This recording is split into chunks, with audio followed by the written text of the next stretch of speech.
Hey guys, Nawaz from nerdhunt.com और ये है डार्क सीजन 3 एपिसोड 3 का रीकैप। पिछले एपिसोड्स के रीकैप के लिए डिस्क्रिप्शन बॉक्स में दिए गए लिंक्स को चेक करें। एपिसोड 3 की शुरुआत होती है एक सुपर फ्लैशबैक सीन से। डेट का पता नहीं, बट इस वाले सीन में वो अंधा टैन हाउस बस एक बच्चा है जो अपने पापा के साथ कहीं जा रहा होता है। फिर इसके पापा अपनी पॉकेट वॉच निकालकर टाइम चेक करते हैं और ये वही पॉकेट वॉच है जो नोआ ने छोटी एलिजाबेथ को दी थी, वही जिस पर फॉर शार्लेट इनग्रेव्ड होता है। फिर कैमरा ट्रांजिशन होके 1888 में आता है जहां वो बूढ़ा टैन हाउस अपनी बग्गी में बैठकर पास वाले टाउन में एक टेलीग्राम पोस्ट करने जा रहा होता है। फिर हमारे किलर ट्रायो में से वो जवान बंदा टैन हाउस की गाड़ी को रोककर उसे टाइम ट्रैवल पर लंबा भाषण देता है और अपना फेवरेट हथियार यूज करके इसे मारकर इसके पास मौजूद वो पॉकेट वॉच और बुक लेकर वहां से चला जाता है। अल्टरनेट दुनिया में बूढ़ी मार्था जोनस को बताती है कि वो दोनों एडम और ईवा हैं, एक तरीके का ग्लिच इन द मैट्रिक्स जिसने दोनों दुनिया के टाइमलाइन की बैंड बजा दी है। मैं यहाँ से इस बूढ़ी मार्था को ईवा कहकर बुलाऊंगा। ईवा फिर जोनस को बोलती है कि वो चाहे कुछ भी कर ले, उसे मार्था का साथ कभी नहीं मिलने वाला।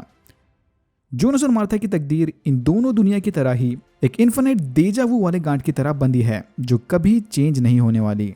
ये सुनते ही जोनस चिढ़ जाता है। उसे लगता है कि ये अल्ट वर्ल्ड वाली ईवा भी एडम की तरह ही उसे अपने मकसद के लिए यूज करना चाहती है, बट फिर ईवा इसे मार्था को बचाना है तो ऐसा करना ही पड़ेगा वाली पट्टी पढ़ाकर अपने काम के लिए मनवा लेती है। फिर जोनस वहां से एक फ्लैशलाइट लेकर 2019 वाली अल्ट मार्था को उसके फ्यूचर का रास्ता दिखाने चला जाता है और इधर हम ऑडियंस भांप लेते हैं कि एडम की तरह ही ईवा में भी कुछ तो झोल है। जोनस के वहां से जाते ही ईवा से मिलने वो किलर ट्रायो वहां पर आ जाते हैं और इसे टैन हाउस बर्न और प्लांट से जब्त किया सामान देते हैं। समझ रहे हो ना, जैसे बड़ा नोआ और छोटा नोआ एडम के लिए काम करते थे वैसे ये तीनों ईवा के लिए काम करते हैं। यहाँ पर एक और चीज क्लियर हो जाती है कि ईवा भी एडम की तरह उन साइकिल्स को तोड़ना नहीं बल्कि उन्हें प्रिजर्व करना चाहती है ताकि बाकी लोगों की जानें बच सके। यार ये सारे मिलकर हमेशा जोनस का ही क्यों काट देते हैं यार, बुरा लगता है भाई, आप लोग भी जानते हो यार। यहीं 2019 वाली अल्टरनेट दुनिया में उल्रिक बंकर में मिले उस बच्चे की लाश को लेकर काफी परेशान है क्योंकि उस बच्चे ने मैड्स के जैसे कपड़े पहने थे। उल्रिक को लगता है कि एरिक का गायब होना और इस बच्चे की लाश का मिलना सालों पहले इसके भाई मैड्स के गायब होने से कनेक्टेड है। यस, उल्रिक अभी तक ये नहीं कनेक्ट कर पाया है कि जिस बच्चे की लाश इन्हें बंकर में मिली है वो कोई और बच्चा नहीं बल्कि मैड्स है। फिर इमोशनल होकर उल्रिक शार्लेट के साथ अपने अफेयर को खत्म करने का डिसीजन लेता है। तो मार्था और मैग्नस ने उल्रिक को सब कुछ सच सच बता दिया था कि कैसे बंकर में एक वर्म होल ओपन हुआ और उसके अंदर से ये बच्चे की लाश नीचे गिर गई, बट उल्रिक को लगता है कि शायद इसकी लाश ऑलरेडी वहां पर मौजूद थी। और जब मैग्नस और मार्था ने इसे देखा तब ये दोनों किलियन का दिया कोई नशा कर रहे थे, इसलिए ये दोनों ऐसी बहकी बहकी बातें कर रहे हैं। हैना उल्रिक के अफेयर की तलाश में पुलिस स्टेशन पहुंच जाती है और वहां शार्लेट को सूंघ कर पहचान लेती है कि यही है वो चुड़ैल जो मेरा घर उजाड़ना चाहती है। हैना फिर प्लांट जाकर अलेक्जेंडर को ब्लैकमेल करती है कि वो शार्लेट की जिंदगी बर्बाद कर दे, बिल्कुल वैसे ही जैसे उसका असली पासपोर्ट दिखाकर जोनस की दुनिया वाली हैना ने अलेक्जेंडर को ब्लैकमेल किया था उल्रिक की जिंदगी बर्बाद करने। शार्लेट को बंकर की तलाश लेते वक्त वो जर्मन 1 रुपए वाला कॉइन मिलता है, बिल्कुल वैसा ही कॉइन जैसा उसने हेल्गा के पास देखा था। इस बात की पूछताछ करने शार्लेट चर्च जाकर पीटर से मिलती है जो वहां पर अल्टरनेट वर्ल्ड वाले बेनी के साथ बैठा है। इस दुनिया का बेनी ट्रांसजेंडर प्रोस्टिट्यूट नहीं बल्कि एक नॉर्मल लड़का लगता है, बट इन दोनों के बीच का कनेक्शन हम यहाँ भी भांप सकते हैं। शार्लेट फिर पीटर से हेल्गा और उसके कैबिनेट बंकर के बारे में पूछताछ करती है, बिल्कुल वैसे ही जैसी दूसरी दुनिया वाली शार्लेट ने की थी। कि तभी अचानक पीटर को पुलिस स्टेशन से कॉल आता है कि हेल्गा वहां जाकर अपना सारा जुर्म कबूल कर रहा है। लगता है कि इस अल्टरनेट वर्ल्ड वाले हेल्गा में थोड़ा कॉमन सेंस तो है। ये दोनों पुलिस स्टेशन जाकर हेल्गा से मिलते हैं जो वहां बैठा एक बच्चे को मारने का जुर्म कबूल कर लेता है, बट वो ये नहीं बताता कि उसने किस बच्चे को मारा है और उसके पास ये कॉइन और मैड्स के कपड़े कहां से आए।